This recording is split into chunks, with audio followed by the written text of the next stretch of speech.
Inflammation. It's a word you hear everywhere, right? On health blogs, in commercials for supplements.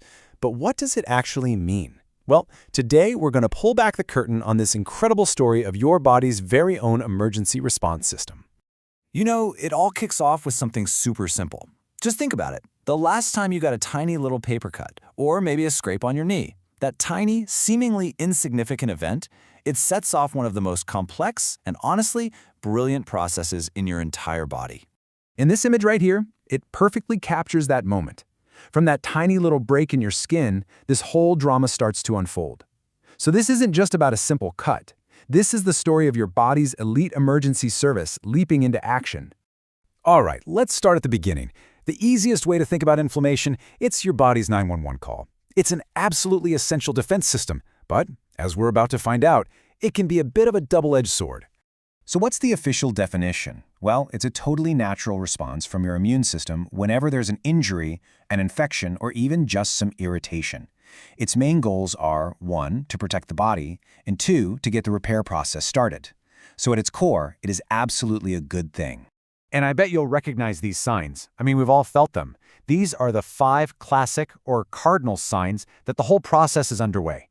You've got the redness, the swelling, the heat you feel, that nagging pain, and sometimes, you can't move the area quite as well. That is literally your immune system shouting, "Hey, I'm on it. I'm working here." Okay, so how does the body even know to sound the alarm? I mean, what's the first step? Well, it all begins with this immediate vascular and chemical response that happens the very second you get hurt. To understand this, you got to think of your blood vessels, all those arteries and tiny capillaries, as more than just pipes. For our story, they are the superhighways for the entire emergency response team. And these highways have some seriously smart traffic control.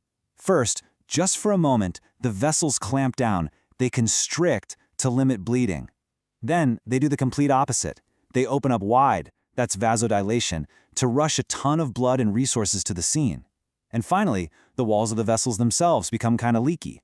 Think of it like opening the emergency exits on the highway, so all the first responders can get out of the bloodstream and into the tissue where they're needed. So what's directing all this traffic? Well, it's all about chemical signals. They're like flares being shot up from the injury site. You've got these specialized cells already there, like platelets that help you clot, and these lookouts called mast cells. They're the ones that release chemicals like histamine. That's the big signal to open those highway exits. At the same time, other damaged cells release prostaglandins. These also help with blood flow, but they're also the reason you feel that ouch, that pain that tells you, hey, maybe don't touch that for a while.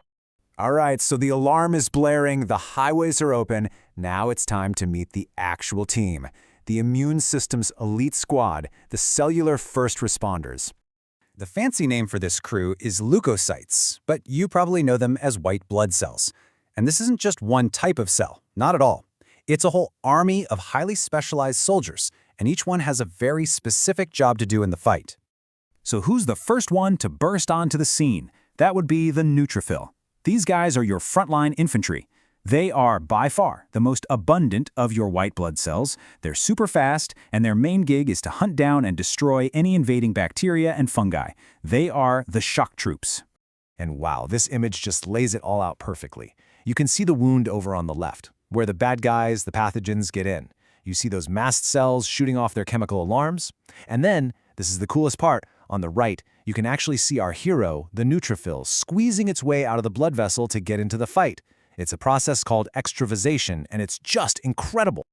So what happens when a neutrophil finally corners an intruder? Simple, it eats it. This amazing process is called phagocytosis, which literally means cell eating. And you can see the steps right here. The cell zeroes in on the bacteria, it wraps around it, and then completely engulfs it. Then it uses these powerful enzymes. Think of them as its own internal acid bath to just completely dissolve the threat. It's just a brutally effective way of taking out the trap. Okay, so the first wave of the battle is over, the immediate threat is neutralized. But the job is far from done. You can't just leave a battlefield littered with debris, right? So the next phase is all about the cleanup and, of course, the rebuilding.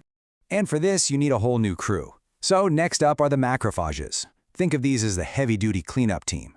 They arrive a little later, and their job is to just gobble up all the dead cells and leftover enemy soldiers. Then, once the site is clean, the call goes out to the fibroblasts. These are the body's construction workers, and they're called in to start laying down new material. And what are they building with? Collagen. In this image, you can see these fibroblasts just getting to work, spinning this incredible web of collagen. And collagen is the main structural protein in your whole body. It's literally the glue that holds your skin and bones together. And right here, it's what forms that initial scar tissue. You know, this whole operation follows a pretty predictable timeline. The first few days, that's the acute stage, the main event, the big battle.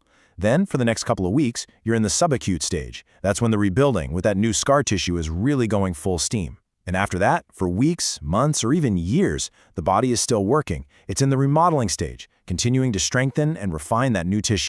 But here's the twist. What happens when the off switch for this whole process breaks? What happens when the fight just never ends? This is where our hero, inflammation, can take a really dark turn and go completely rogue. And that brings us to maybe the single most important idea in this whole story, the difference between acute and chronic inflammation. See, acute inflammation is the hero. It's fast, it's protective, it shows up, does its job, and leaves. But chronic inflammation, that's the villain. It's this low-grade, simmering fire that just never goes out, sticking around for months or even years, silently causing damage the whole time. So, why does this even happen? Well, a lot of the triggers are actually features of our modern lives. It could be a nagging infection the body can't quite shake, or an autoimmune disorder where the body gets confused and starts attacking itself. It can even be constant exposure to environmental toxins. But a huge driver is often our lifestyle, things like a poor diet, nonstop stress, or just not getting enough exercise. And this is why all of this matters so much. This silent, chronic inflammation, we now understand that it's a key driving force behind so many of our most serious diseases. We're talking about cardiovascular disease, diabetes, cancer, you name it. The very process that evolved to protect us can end up being a major contributor to our long-term health problems. Which leaves us with one last, really big question to think about. Inflammation is, without a doubt, your body's most ancient and essential protector. But when you look at all the pressures of the modern world, you have to wonder, is this amazing defense system slowly becoming its own worst enemy?